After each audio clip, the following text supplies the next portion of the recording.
Hey friends, my name's Georgie and you are listening to Feel Good Friday, my mini Friday episodes of the Just Breathe podcast, where I'll be reading an excerpt from a book that's provided me with particular inspiration and insights in the hope that it will do the same for you.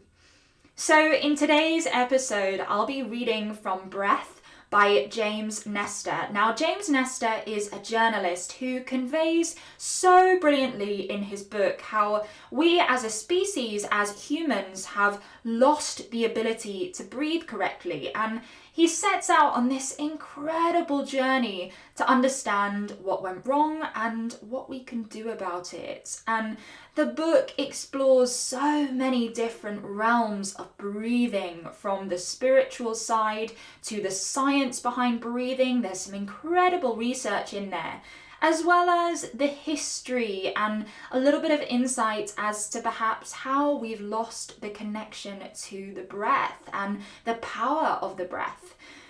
If you haven't already, don't forget to like, share and subscribe to the Just Breathe podcast. Breathing is the most universal language on the planet. It connects every single living creature on this earth. So let's really keep connecting people and keep breathing together. All right, let's crack right on with the episode. I hope you really enjoy episode 2 of Feel Good Friday.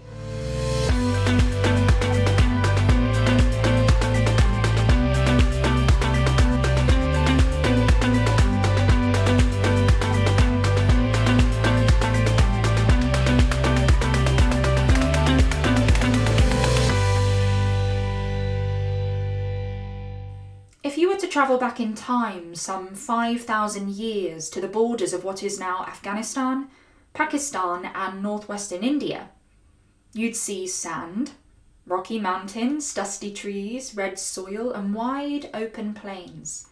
The same landscape that now covers most of the Middle East. But you'd also find something else. 5 million people living in cities of baked brick tract houses, roads meticulously constructed in geometric patterns, and children playing with copper, bronze and tin toys. Between the cul-de-sacs, you'd see public bathing pools with running water and toilets piped to complex sanitation systems. In the marketplace, you'd see tradespeople measuring goods with weights and standardized rulers, sculptors carving elaborate figures into stones, and ceramists throwing pots and tablets. This was the Indus-Sarasvati civilization, named after the 2 rivers that flowed through the valley. The Indus-Sarasvati was the largest geographically, some 300,000 square miles, and one of the most advanced of ancient human civilizations. As far as is known, the Indus Valley had no churches or temples or sacred spaces. The people who lived there produced no praying sculptures, no iconography. Palaces, castles, and imposing governmental buildings didn't exist. There was perhaps no belief in God. But the people here believed in the transformative power of breathing. A seal engraving unearthed from the civilization in the 1920s depicts a man in an unmistakable pose. He's sitting erect with his arms outstretched and hands with thumbs in front placed on his knees. His legs are crossed and the soles of his feet are joined, the toes pointing down. His belly is filled with air as he consciously inhales. Several other unearthed figures share this same posture. These artifacts are the first documented yogic postures in human history, which makes sense. The Indus Valley was the birthplace of yoga. Things seemed to be going so well in the region until around 2000 BCE, when a drought hit, causing much of the population to disperse. Then Aryans from the northwest moved in. These weren't the blonde-haired, blue-eyed soldiers of Nazi law, but black-haired barbarians from Iran. The Aryans took the Indus-Sarasvati culture and codified, condensed, and rewrote it in their native language of Sanskrit. It's from these Sanskrit translations that we get the Vedas, religious and mystical texts that contain the earliest known documentation of the word yoga. In two texts based on Vedic teachings, the Brihadaranyaka and the Chandogya Upanishads are the earliest lessons of breathing and the control of prana. Over the next few thousand years, the ancient breathing methods spread throughout India, China, and beyond. By around 500 BCE, the techniques would be filtered and synthesized into the Yoga Sutras of Patanjali. Slow breathing, breath holding, deep breathing into the diaphragm, and extending exhalations all first appear in this ancient text. A broad interpretation of a passage from Yoga Sutra 2.51 reads, "When a wave comes, it washes over you and runs up the beach. Then the wave turns around and recedes over you, going back to the ocean. This is like the breath, which exhales, transitions, inhales, transitions, and then starts the process again. There is no mention in the Yoga Sutras of moving between or even repeating poses. The Sanskrit word asana originally meant seat and posture. It referred both to the act of sitting and the material you sit on. What it specifically did not mean was to stand up and move about. The earliest yoga was a science of holding still and building prana through breathing." Thoreau's got a taste for this kind of ancient yoga in the 1970s when he was travelling through India trying to piece together the earliest practices of the Indus Valley. He'd attended a class in the foothills of the Himalayas in Rishikesh, India. The studio was very basic, with a dirt floor and filled with villagers seeking to warm themselves during cold days. The classes were casual, and the relationship between students and teachers was respectful yet light.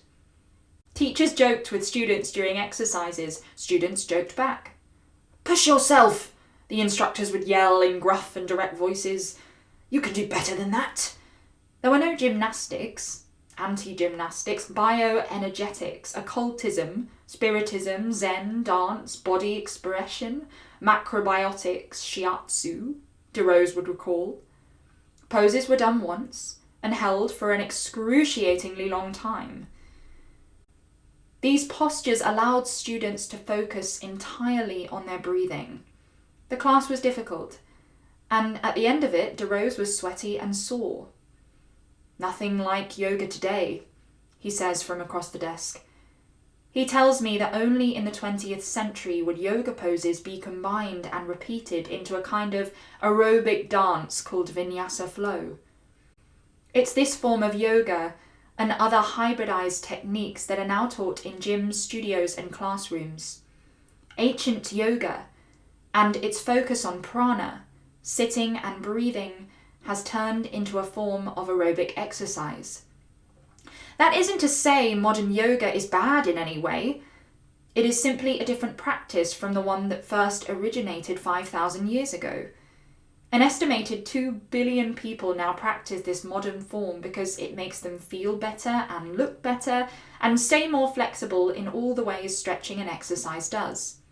Hundreds of studies have confirmed the healing benefits of vinyasa flow and asanas, standing up and otherwise. But what have we lost?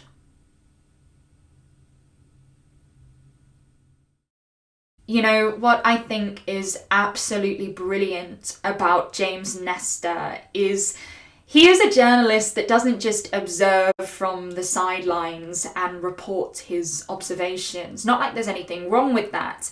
But James Nestor really gets in there. He literally puts himself in the thick of it and experiences whatever it is he's researching, in this case, the breath. And when you're reading his book, it feels like you're right there with him, like you're literally breathing with him, and he takes part in certain experiments, and just the detail he goes into makes the book so relatable. And also the detail of the history, especially in the passage I read just there. I had no idea that that was where yoga originated from, and I think his passion for knowledge really feeds my curiosity as well. After reading his book, I just wanted to know more. I was thirsty for more knowledge, and I was even more curious about all of the history behind all of these incredible ancient practices and how that's influenced us today in the Western world. And I think the way he puts it is so digestible to read as well. He doesn't use overly complicated scientific words, which for a book which has science in the title is quite lovely, because it's nice not to have to Google these ridiculously long words every 2 minutes when you're reading a book. Like when you're reading some scientific studies, you sort of feel inadequate because you really don't understand half of what you're reading. But with James Nestor's writing, it's like it's a conversation. It's like he's sat across the table from you and telling you about this incredible journey he's been on to understand the science and lost art of the breath. So this is a book I would 100% recommend. Actually, just reading that little excerpt has made me want to read the book all over again. And do follow James Nestor on Instagram as well. He's quite active on Instagram at the moment and really spreading the knowledge and latest research about the power of the breath and all about functional breathing and how it can serve us as human beings. So I hope you really, really enjoyed this second mini episode of Feel Good Friday. I'll be back next week with another book and more chats. So see you next time.